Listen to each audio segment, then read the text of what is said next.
tem um pouco a ver, cara. Aí a gente já pode puxar o primeiro, que é o sistema oral, né, de biossobrevivência. E aí, Rod, se você quiser falar um pouquinho sobre, assim, de forma geral, né? Bom, o que que, o que que eu entendo, né, do primeiro circuito é que o Robert Anton Wilson ele vai dizer que é um circuito inerente a todos os seres vivos, né, e que é um circuito justamente da sobrevivência, no sentido de que quando o ser está operando no primeiro circuito, ele está operando numa lógica de que ele precisa se sustentar, ele precisa de alguma forma superar todas as adversidades, né? Então ele é um circuito quase que inconsciente. Ele é um circuito primitivo no sentido de animalesco, no sentido de alguém que age quase que por instinto. Né? E aí ele vai dizer que esse é, é, é, está presente em todos os seres vivos porque a vida que persevera é aquela que se opõe, né, aquela que resiste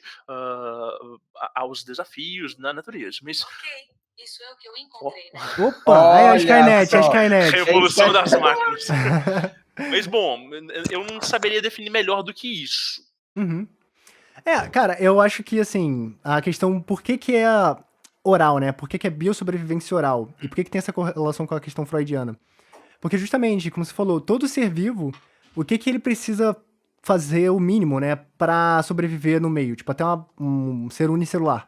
Ele precisa aderir novos organismos ao organismo dele, né? Ele precisa comer. Antes que você continue assistindo esse corte, eu tenho um recado bem rapidinho pra te dar.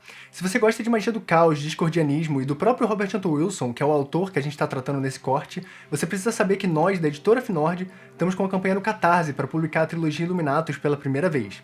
A trilogia Illuminatus é o principal trabalho da obra do Robert Anton Wilson. É o livro que popularizou o trabalho dele e popularizou também o discordianismo, a conspiração Illuminati e acabou influenciando o surgimento da própria magia do caos. Esse livro tem uma relevância importantíssima na nossa cultura pop e influenciou o trabalho de autores como Grant Morrison, Alan Moore e Philip K. Dick, criando todo um gênero novo de ficção de conspiração. Então, se você se interessou pelo tema desse corte, corre lá em catarse.me/Illuminatus com 2 L's e dá uma olhada no nosso projeto.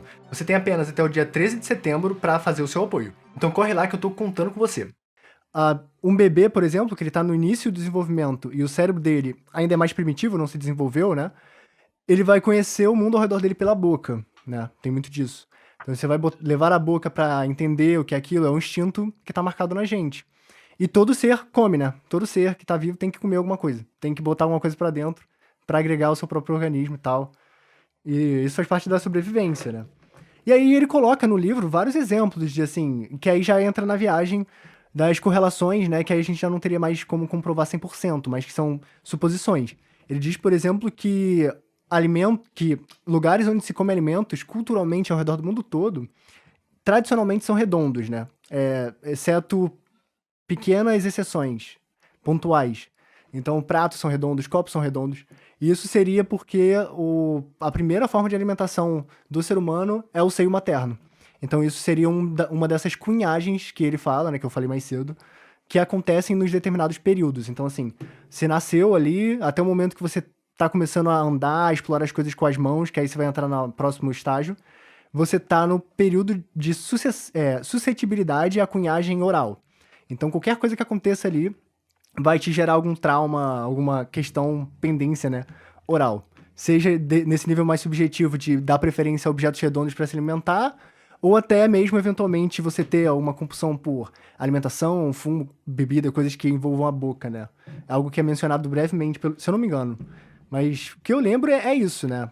Eu acho que a gente conseguiu fazer um resumão. E aí é muito legal, né? Bom, vamos citar o cyberxamanismo aí, né? Ele vai falar dos xamãs de cada circuito, né? Ou seja, das pessoas detentoras daquela daquele conhecimento de como seria o ápice daquele circuito. E ele vai falar, por exemplo, então, que a mãe, né, é um xamã do primeiro circuito, né, no sentido de que se ela é detentora do seio que alimenta e que perpetua a vida, ela é a pessoa que tem a capacidade justamente de alimentar e desenvolver esse circuito. E aí tem uma coisa muito doida que quando você é apresentado para a teoria dos 8 circuitos de consciência, você vai, né, em cima desse mapa, você vai identificar quais circuitos eles são mais bem desenvolvidos ou menos desenvolvidos em você. Né? É lógico que essa é uma análise que exige muito autocrítica, mas você vai começar a perceber esses circuitos em si.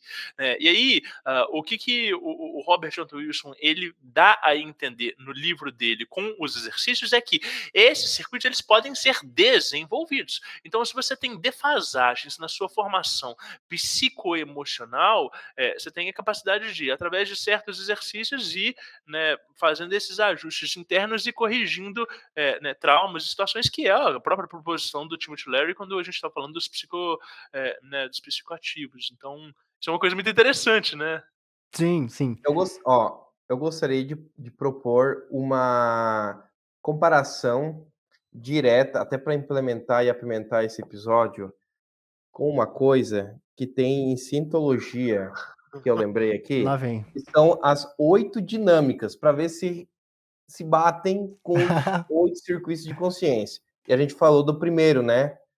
Sim. Aí aqui a primeira dinâmica que ele comenta, ele fala que é o impulso para a existência como indivíduo.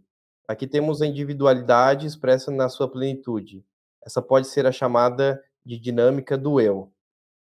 E aí, basicamente, para a gente fazer esse comparativo, porque eu não sei, assim, ó, lembrei agora disso, não sei se tem relação, e isso aqui em nenhum momento fala sobre os 8 circuitos de consciência, mas vai que a gente descobriu que Cientologia tem referências com Timothy Leary e Rowe.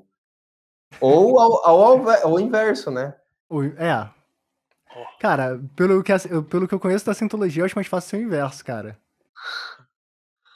A Cientologia é mais antiga. Eu acho que... Será? Quando que é a Cientologia? Eu não sei também. Porque o Hubbard, eu sei que ele conheceu o Parsons, lá pela década de 40, 50. Cientologia dos anos 50. Então foi ligeiramente antes.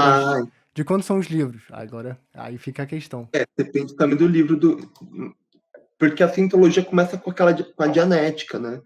Não sei se isso daí é da Dianética ou... Não, isso aqui é Fundamentos do Pensamento, é um outro livro, mas enfim. Mas eu acho que, cara, eu acho que o lance do ser 8, né? Eu acho que é porque o 8 talvez seja um número que tava na moda na época, um pouco. Pode ser, mas vamos comparar, vamos comparando. Sim, porque pelo menos o que eu entendi dessa primeira dinâmica aí, ela não tem tanto a ver com o primeiro circuito. Eu acho que ela teria a ver, mas não sei se é com o terceiro ou o quarto, que tem a ver com mais essa parte do indivíduo. Os primeiros circuitos são uma coisa mais... Até, você pode pensar, até meio pré-pensamento do... pré-humano, é uma coisa pré-humana os primeiros circuitos. Uma coisa que não tem... Mas vamos chegando lá, porque depois até eu ia perguntar para vocês, em comparativo, como se relacionaria com os chakras, né? Com os 7 chakras. Porque o chakra básico também é essa questão de sobrevivência. E então, mas assim, para a gente fazer comparativos com analogias mesmo, assim, enfim, só para ver o que teria de coincidência ou não. Aqui, aqui no cyberxamanismo, tem num dos apêndices, tá aqui, metáforas evolutivas, que ele atribui ao Robert Anton Wilson. O primeiro circuito, biosobrevivência infantil e passividade. Na vida unicelular. Daí o segundo seria a vida vertebrada, territorialidade e hierarquia. O terceiro seria linguagem de desenvolvimento de ferramentas. Então, acho que aí começa uma individualidade. O quarto, civilização urbana. Então, vamos tratar agora, vamos entrar no segundo circuito, que a gente já faz um rush pra gente finalizar esses circuitos mais básicos, porque eles não são os mais interessantes, né? Apesar dos mais avançados serem muito abstratos também, mas a gente vai ficar ali no meio termo, né? Vamos lá. Quanto menos você consegue falar sobre, mais interessante é. Exatamente, cara. A trilogia Illuminato se tornou um clássico cult, sendo pioneira em explorar temas como conspiração, manipulação governamental e sociedades secretas.